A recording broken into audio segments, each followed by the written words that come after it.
Ganito po kabastos, kabalahura, kawalang hiya at kadumi ang bunganga po ng isang DDS. Pakinggan po natin.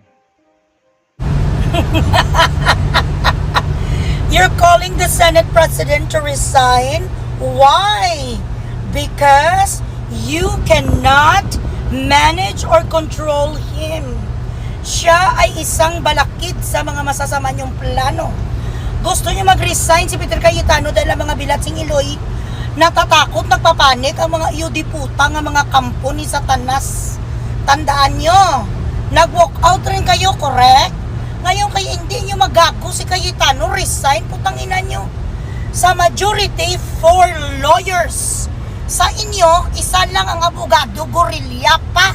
Bakit magre-resign si Cayetano? Nagnakaw? You know what, with everything that you're doing right now, it simply shows that you're all so nervous.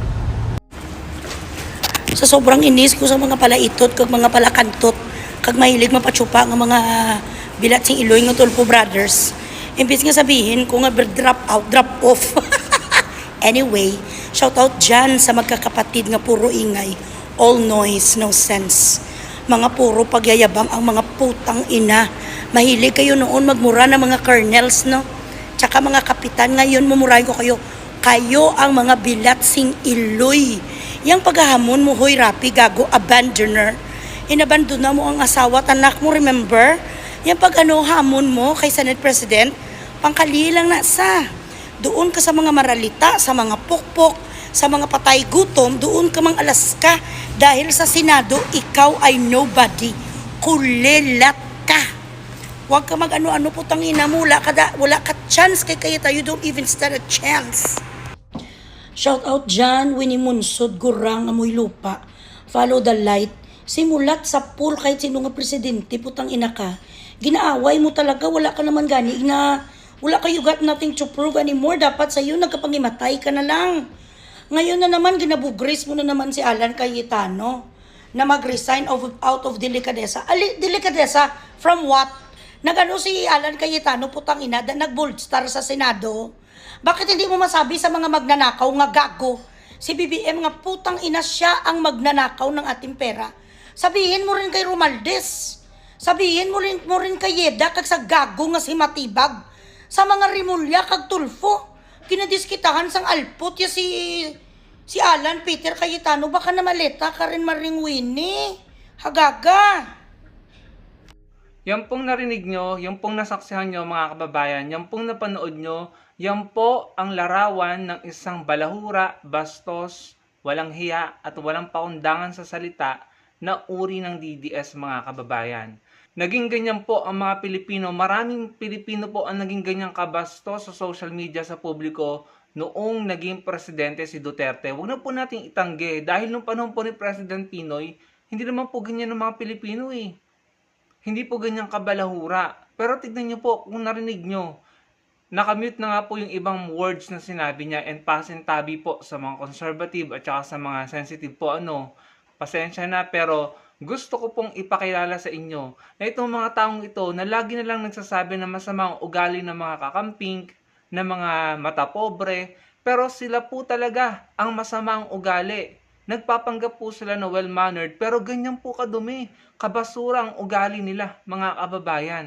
Ganyan po kadumi at kabayolente ang lumalabas sa bibig ng mga DDS. Yan po, karamihan sa kanila ganyan. Tapos ibibintang sa mga kakamping na ganito, ganyan. Kaya kayo napupulaan mga DDS dahil ganyan kayo kabalahura. Yung ugali ng puon nyo, yung ugali ng idol nyo, isinabuhay nyo na, ginaya nyo na. Palamura sa kahit sino. Kahit sinong tao yan, mapababae, mapalalaki, mapa-LGBTQ, babastos yan ni Duterte. Pati nga ang Panginoon, binastos at minura. Kaya tignan nyo, nagre-reflect sa mga supporter. Wala pa namang napapatunayan patungkol dun sa mga akusasyon niya. Pero kung makapambalahura siya ng tao sa social media, ay wagas. Ako po naniniwala na ang ating Department of Foreign Affairs dapat po ay makipagtulungan na sa Embahada ng Dubai or sa gobyerno ng Dubai para ang taong ito maipadampot dahil ang dami na pong pinakalat niya na fake news patungkol kay PBBM. Dapat na po yung ipadampot at panagutin sa kanyang mga ibinubuga sa social media. Mapanira, defamatory, libelous, at napakabastos mga kababayan. Again, ganito ba tayo nung panahon ni GMA, nung panahon ni President Pinoy? Hindi tayo ganyang kabalahura. Actually, sila lang eh. Yung violente, nagbabanta kung kani-kanino, yung kung magsalita, akala mo sila yung mga hari, ang bastos ng lumalabas sa bibig. Tapos gusto nyo pa kayo ulit ang manalo sa 2028 para ano? Para mas maging balahura ang mga Pilipino? Kaya ako, sobrang sama ng loob ko kung bakit dinemonize yung pagiging desente at maayos. Si President Pinoy, desente. Si PBBM, desente. Anong masama doon? Ginlorify yung mga DDS kayo, yung mga kabastusan, pagiging violente, hinangaan nyo, inadmire nyo, isinabuhay nyo pa. Yan ang masama. Saan kayo nakakita ng ganyan? Hindi po ba mga kababayan? So nagre-reflect na talaga sa inyo kung ano yung ugali ng poon nyo, ng sinusuportahan nyo, ganun na rin ang ugali nyo. Sobrang bastos, walang pakundangan, walang respeto. Pero magagawa kaya yan ni Eloy Bugris kung nandito yun sa Pilipinas? Yan ang totoong duwag. Pinoproject ng mga DDS yung poon nila at sila na matatapang, pero duwag umattend ng hearing. Duwag namang magsalita ng ganyan dito sa Pilipinas. Sige nga, umuwi ka dito sa Pilipinas at dito ka magsalita ng ganyan. Yan ang totoong kulay ng mga DDS. Sila yung masasamang ugali, ipoproject nila sa iba. Sila yung bastos, balahura, walang modo, ipoproject nila sa iba. Sila yung mga duwag, sila yung mga tuso, traidor, ipoproject nila sa iba.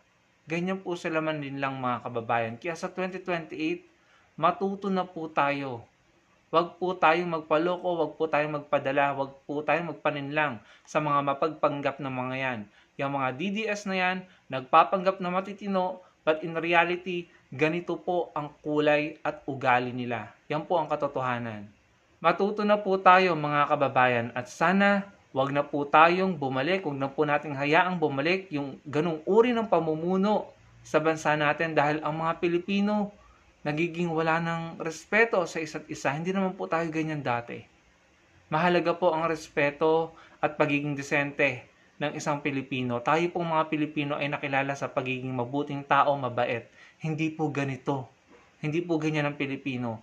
Huwag po nating hayaan na makabalik ang ganyang sistema, ang ganyang ugali sa 2028. Salamat po sa panonood.